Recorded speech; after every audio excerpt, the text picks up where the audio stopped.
do something you're very passionate about. And don't try to chase what is kind of the hot passion of the day.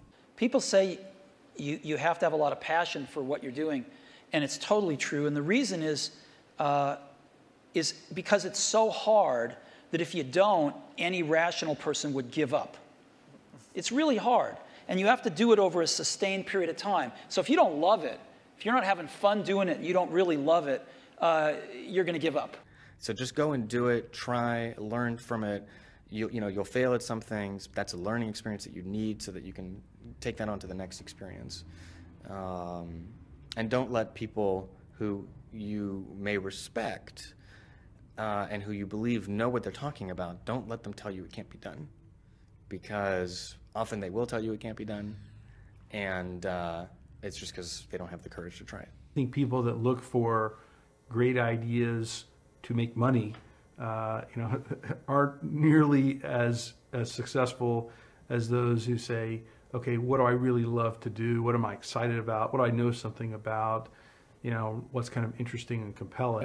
It's very rewarding when you work on something you think is going to make a big difference. And yeah, it's a little bit harder, but I think the passion that one might bring with it brings so much more energy to that you're more likely to succeed. You have to have an emotional investment in what you're doing. If you don't love what you're doing, failure is pretty much guaranteed. Success is not guaranteed by any means, but failure is much more likely if you don't love what you're doing. If you know exactly what you want to be, you need to spend as much time with people that are actually that already. One of the things that I do is I question a lot of things.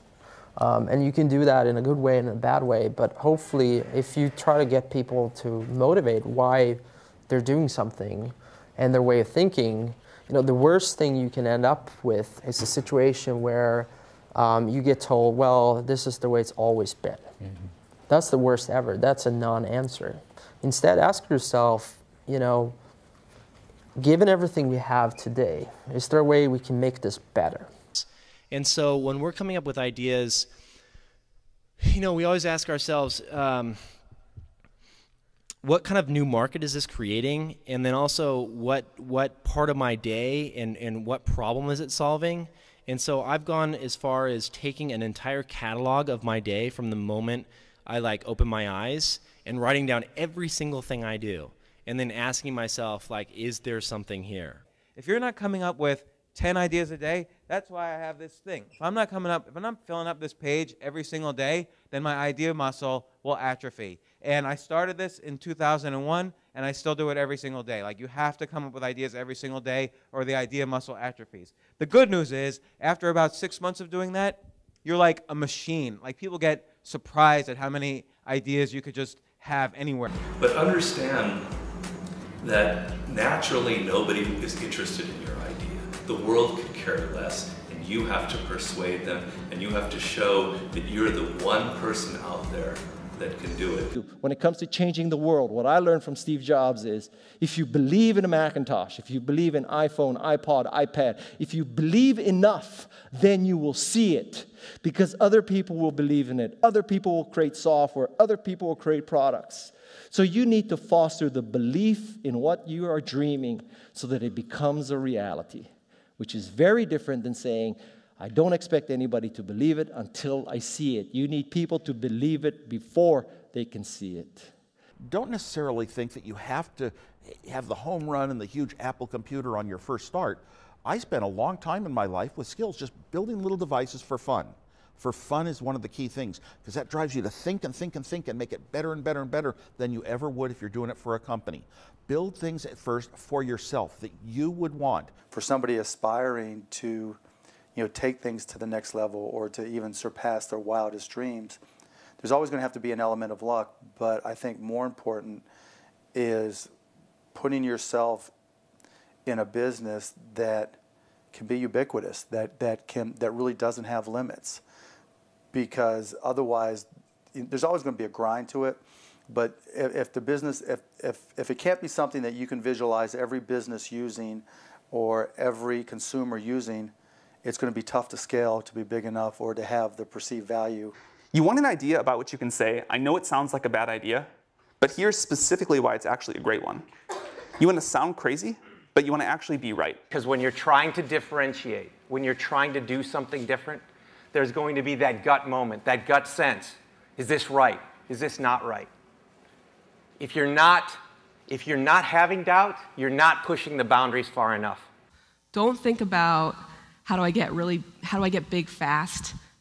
That will happen if you actually build something super meaningful and super important. So don't think about, what is the quickest way to success? Think about what is the best way to building something important that the world really needs. This little idea explains why some organizations and some leaders are able to inspire where others aren't. Let me define the terms really quickly.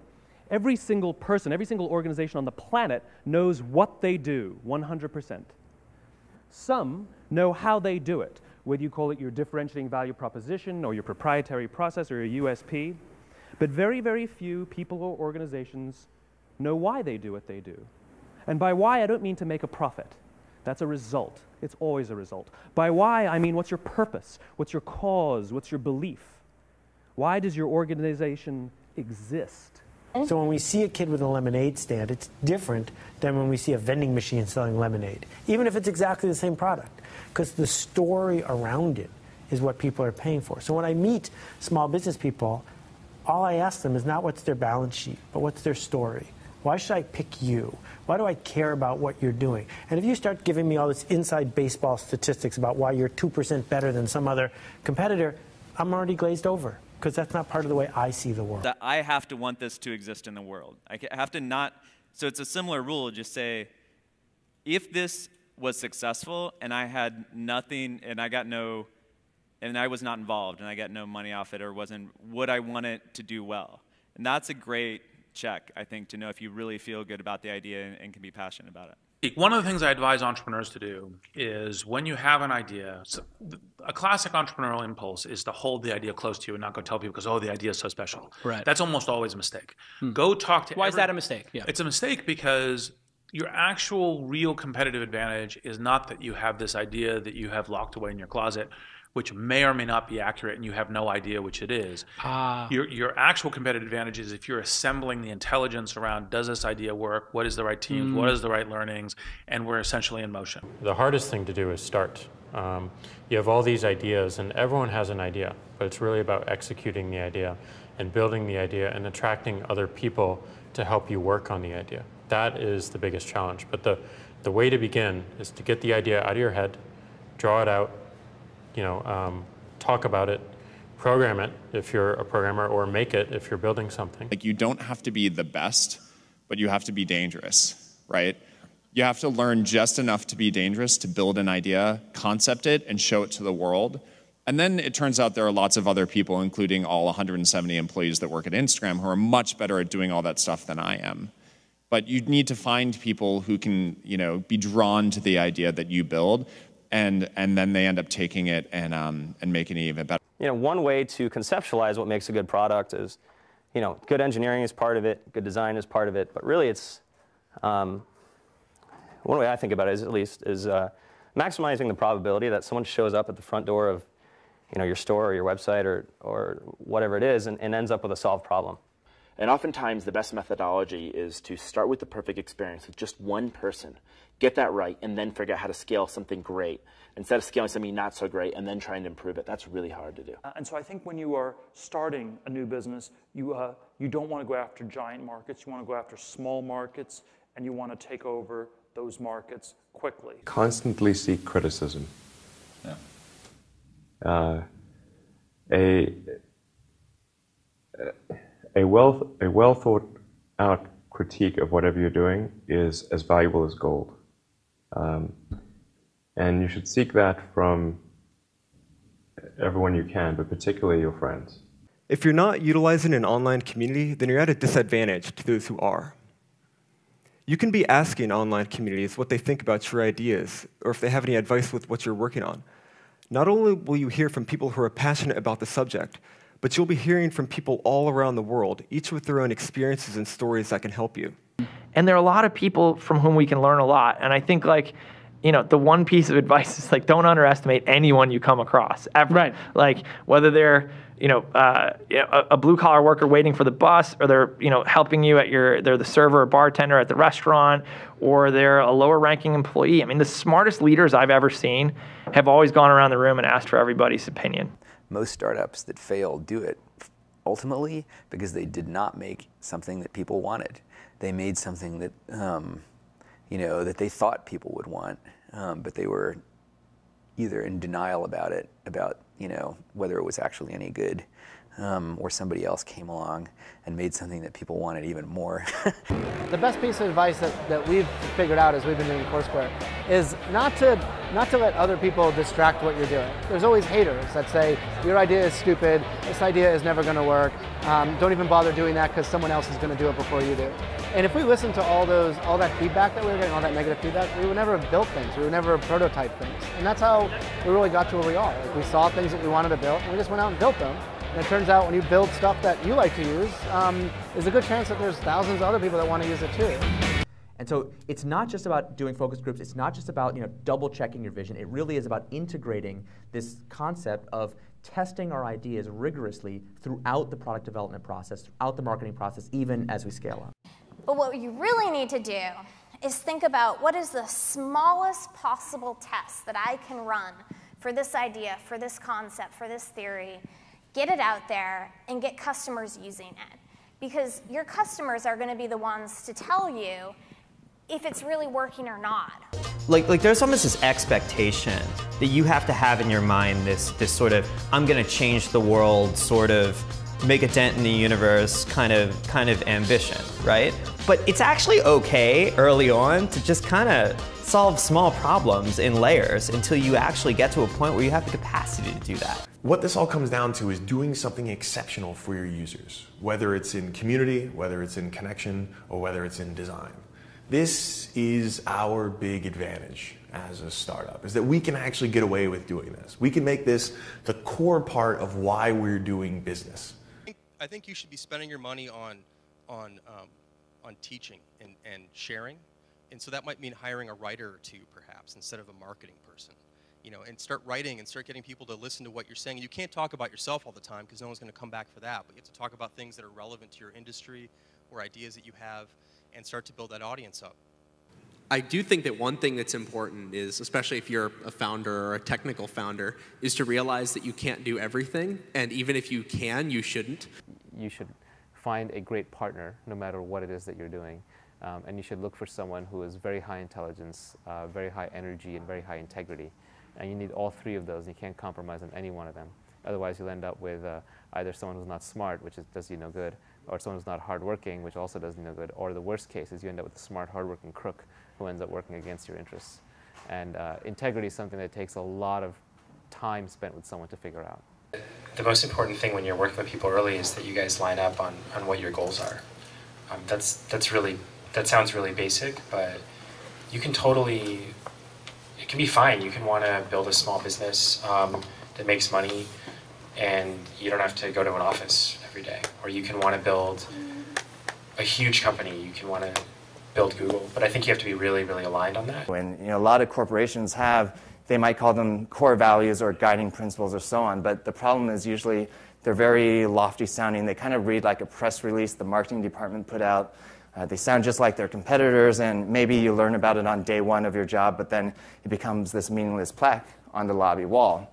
Well, we wanted to come up with committable core values, and by committable, meaning we're willing to hire or fire people based on those values, completely independent of their actual job performance. The definition of values is they're the behaviors or principles that you religiously adhere to within your company. When I say religious, I mean that no amount of data will sway you from those principles, and the degree to which that you have the courage to maintain your conviction around those ideas is the degree to which you're going to be successful over the long term. A company is simply a group of people, and as a leader of people, you have to be a great listener, and you have to be a great motivator, you have to be very good at praising and looking for the best in people, You know, people are no different from flowers. If you water flowers, they flourish. If you praise people, they flourish, and that's a critical attribute of a leader. So I kind of like half jokingly with a lot of people say that, you know, my job is basically like to be the assistant for the rest of the company. Like my job is to make sure that like you have what you need, that it's and basically you have everything you need to kick ass. Like that's my job. If you don't have that, then let me know because I'm not doing my job. You know, there are a lot of things that are outside of your control. A lot of external circumstances will determine the success of your idea, whether you know the market timing's right for this new kind of service, or whether people, you know, whether a customer, like the economy's right for your kind of service, right? Whether you meet the right people who will finance your company. Many external circumstances are like outside of your control and like, but will affect the outcome, and you know, you have to like be okay with that. Another quality that I think is important is kind of being flexible-minded or open-minded. I'm not saying you shouldn't have a vision for your idea or your product, but you need to be open to changes. So many things go wrong when you're starting a company, and often I think people ask, you know, what mistakes should you avoid making? And you know, my answer to that question is don't even bother trying to avoid mistakes because you're going to make tons of mistakes, right? And the important thing is actually learning quickly from whatever mistakes you make and not giving up, right? And I mean, there are things every single year of Facebook's existence that could have killed us or made it so that it just seemed like moving forward and making a lot of progress just seemed intractable. But you just kind of bounce back and you learn, and nothing is impossible. You just have to kind of keep running through the walls. The two things we really zero in on people are, you know, two things. They sound simple, they end up being very difficult. Courage and genius. Courage is the one we talk about a lot because it's the one that people can learn. You know, courage, which is to say not giving up in the face of adversity. You know, just being absolutely determined to succeed, you know, is something that you can like force yourself to do. It can be very painful. You can force yourself to do it. The genius part is a little bit hard to force yourself to do. You know, courage without genius might not get you where you need to go, but genius without courage almost certainly won't. And I think the reality is just, you know, not quite so glamorous. There's sort of there's an ugly side to being an entrepreneur, and also just more importantly, what you're actually spending your time on is just a lot of hard work. Sam mentioned this, but you're basically just sitting at your desk, heads down, focused, answering customer support emails, doing sales, figuring out hard engineering problems. So it's really important that you kind of like go in with eyes wide open. Optimism has a place, but I think even more so for the first-time entrepreneur, you need to be pragmatically pessimistic. What I mean by that is you need to define all of the worst-case scenarios in terms of financial loss, time loss, etc. Look at what you will learn if that happens and accept and come to terms with that before you ever start. If you don't do that and you go straight into battling the world, trying to conquer the world with rose-colored glasses on, the first time you hit a major hiccup, you're going to become really demoralized and you will quit. If you don't love it, you won't make it through the long period of pain that is inevitable. So make sure that you take care of yourself during the process. Make sure that you take care of your mental health, your physical health while you're doing it, because it's a long road.